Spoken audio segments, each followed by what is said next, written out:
Lucca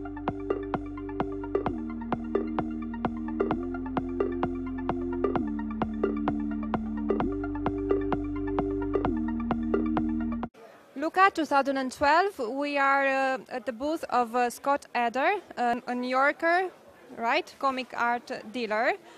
And we'd like to know if this is the first time that you came to Lucca. No? I came here the first time when the festival was outside the wall. I don't remember exactly, but I would say maybe 17 years ago. Or 16, 17 years ago. That's a long time ago. First time.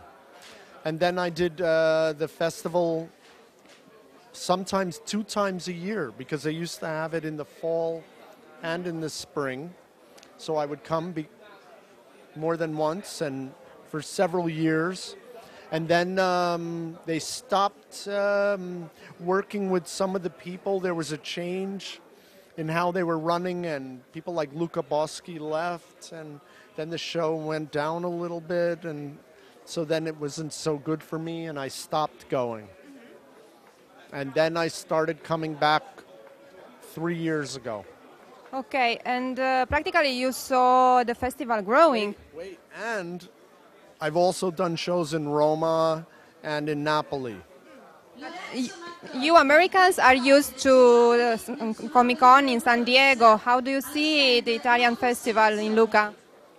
It's great, but very different from an American style show. And I like the difference that it's inside of a historic town. There's all comic books and cosplayers.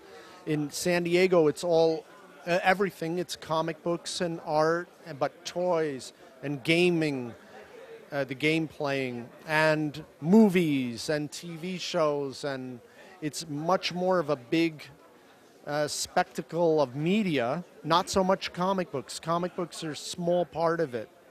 And there's no art museum participation. There's no place for people to go and see a beautiful art show. So all of European conventions, they always have great art shows, and I like that.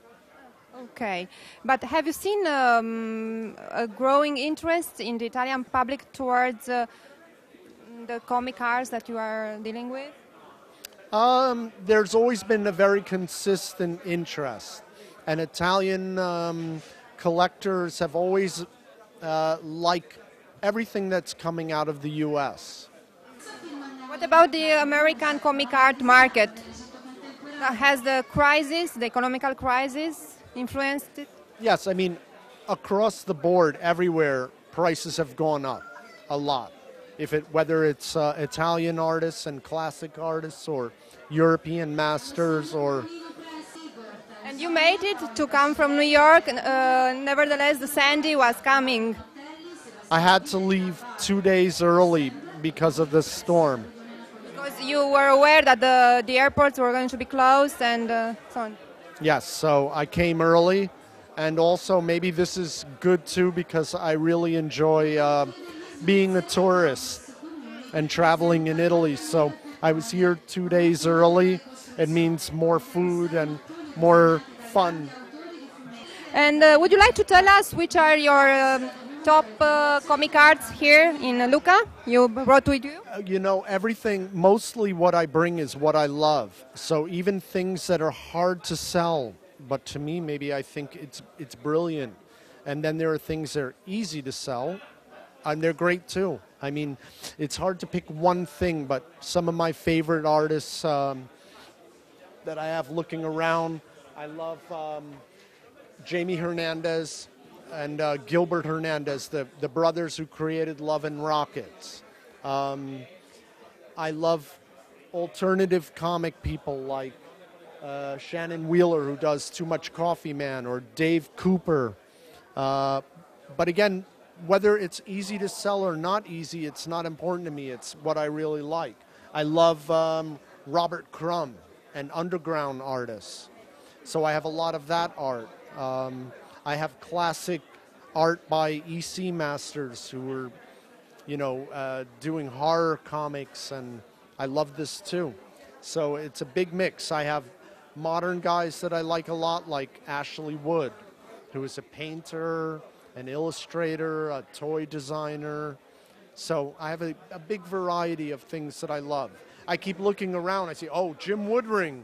I love Jim Woodring. I love Jack Kirby, Daniel Klaus, and Chris Ware. I mean, it's all here, stuff that I love. So It's really difficult to make a choice. it's asking, which one of your children do you like the most?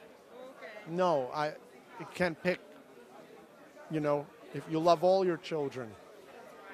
Thank you so much for your time and the best wishes for the next days here in Lucca. Grazie. Okay, you're welcome.